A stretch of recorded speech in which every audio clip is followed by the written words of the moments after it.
Para alegria dos apoiadores de Bolsonaro, Bolsonaro está voltando. E num momento estratégico. Parece que as coisas fluíram bem para o Bolsonaro.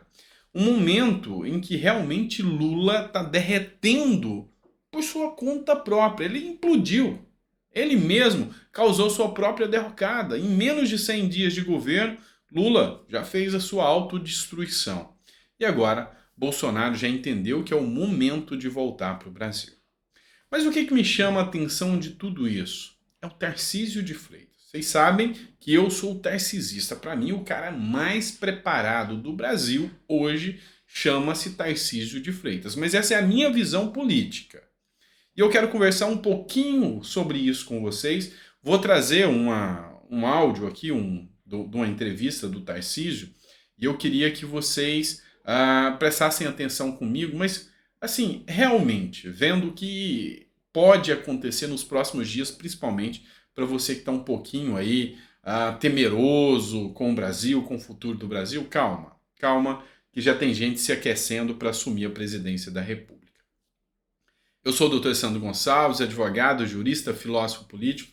É sempre um prazer poder estar discutindo política com você e colocando alguns pontos de vista. Afinal, nosso canal é sim um canal de opinião e a gente vem aqui com opiniões firmes e fortes sobre o que pode acontecer na política. A pergunta que eu quero fazer para você: você acha que o Bolsonaro é o líder da direita? Responde para mim, antes de que eu coloque o vídeo aqui de Tarcísio. Eu estou falando para você que eu sou tarcisista. Tarcísio fala, e você vai responder para mim. Bolsonaro é o real líder da direita ou não? Coloca no comentário. Eu vou trazer um vídeo para vocês, dessa vez eu vou fazer diferente. Eu vou colocar aqui pelo celular por dois motivos. Um deles é que eu recebi pelo aplicativo Quai, que eu não consigo abrir aqui pelo computador, tá? Então, eu vou colocar pelo celular para você ouvir. Mas, também, até por ser um trecho de uma entrevista, até por questões de direitos autorais, eu vou fazendo aqui as reações com vocês, tá? Videozinho rápido pra gente entender um pouco mais. Bora lá? Vamos começar. O presidente do seu partido, Marcos Pereira, presidente do Republicanos, disse que o Bolsonaro é turista nos Estados Unidos, que não é líder de oposição alguma, que para liderar a oposição tem que vir para o Brasil. Né? Qual a sua opinião? A gente tinha chegado no momento da política. Eu acho o seguinte, o Bolsonaro é um fenômeno. E só quem entende esse fenômeno é quem teve o privilégio de andar com o Bolsonaro Brasil afora. E eu carona na moto. Às vezes de carona na moto.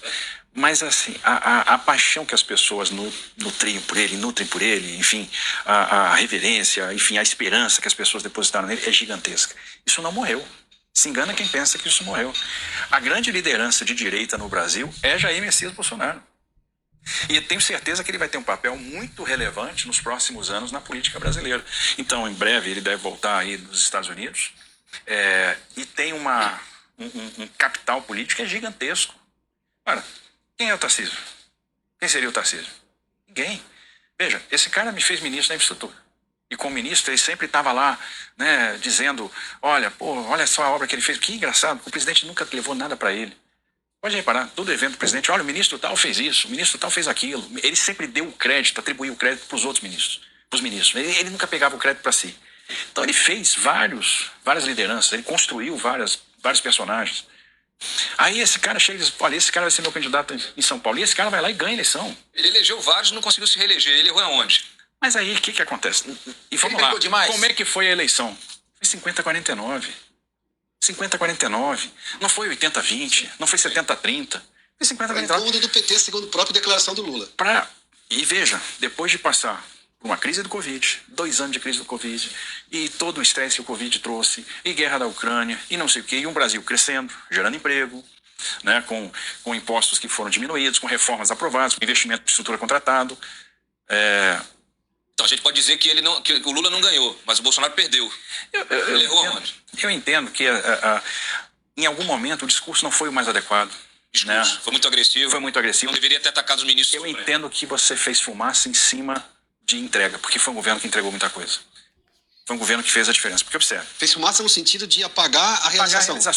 Porque pega o seguinte, na época que foi dada a estados e municípios, Você recompletou recursos dos saldos do FPE e FPM com base em 2019, você suspendeu o pagamento de serviço da dívida, você fez o aporte direto de dinheiro, você deu tanto dinheiro para estados e municípios que estados e municípios tiveram a melhor situação fiscal desde 1991. Maior superávit desde 1991. Sim, todos. Todo mundo ficou no azul. Até esperança no Pacto Federativo. Aí, de repente, você vem com benefício emergencial, você vem com Pronamp, você vem com medidas que salvaram empresas, preservaram empregos. Quantos empregos foram salvos com Pronamp e benefício emergencial? Quantos municípios pagaram salário com os recursos que foram...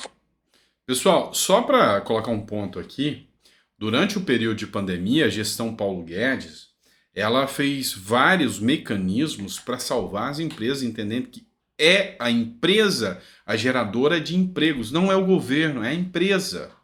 E não é à toa, não por isso, que o governo entregou o Brasil com o menor índice de desemprego de todos os tempos. E agora, já na gestão Lula, já entrou estourando tudo isso, já entrou com índice de desemprego alarmante em menos de 100 dias de governo. Mas vamos lá, Tarcísio ainda fala mais, presta atenção. Cortados pelo governo federal.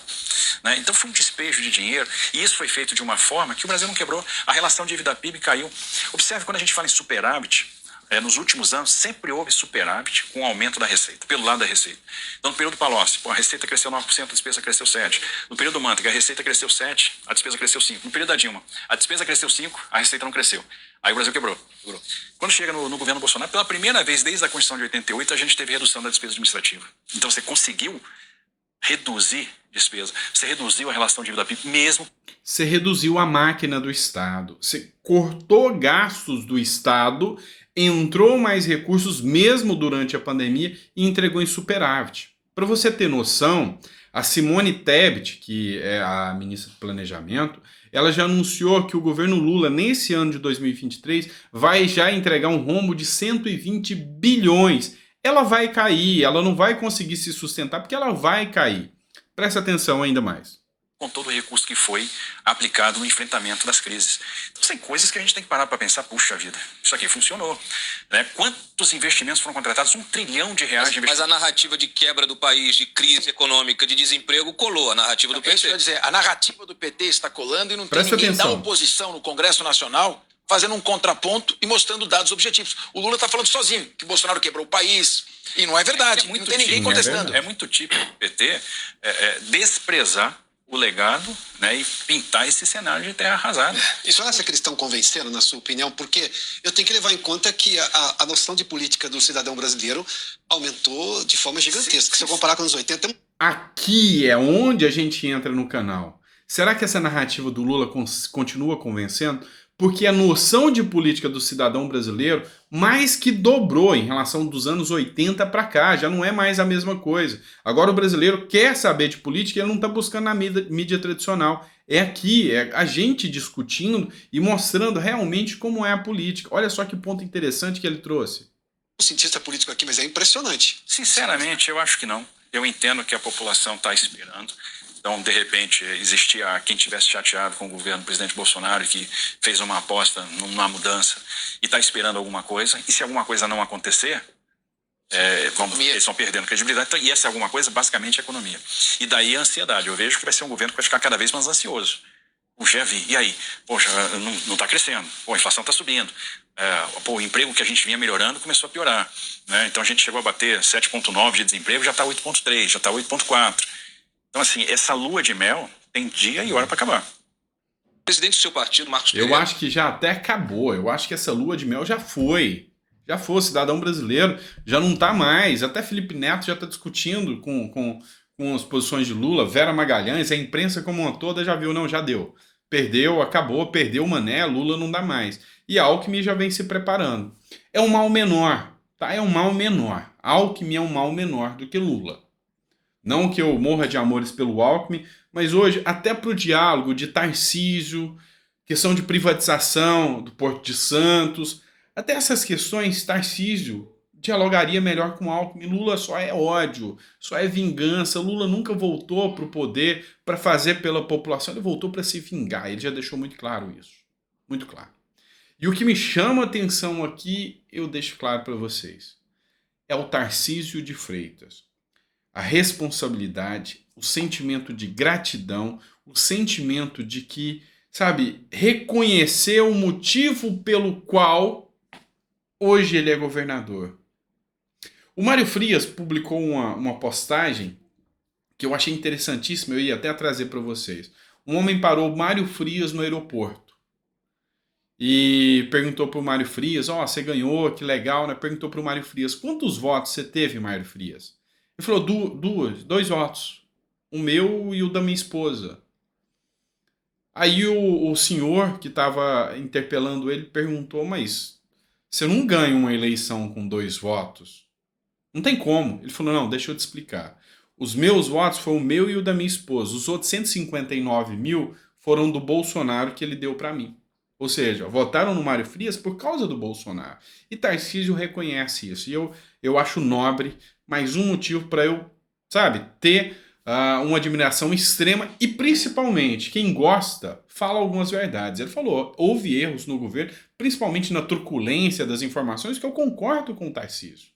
Para mim, o nome mais preparado hoje para substituir Bolsonaro, caso Bolsonaro fique inelegível, Tarcísio de Freitas, indiscutivelmente, esse cara tem a minha admiração, tá bom?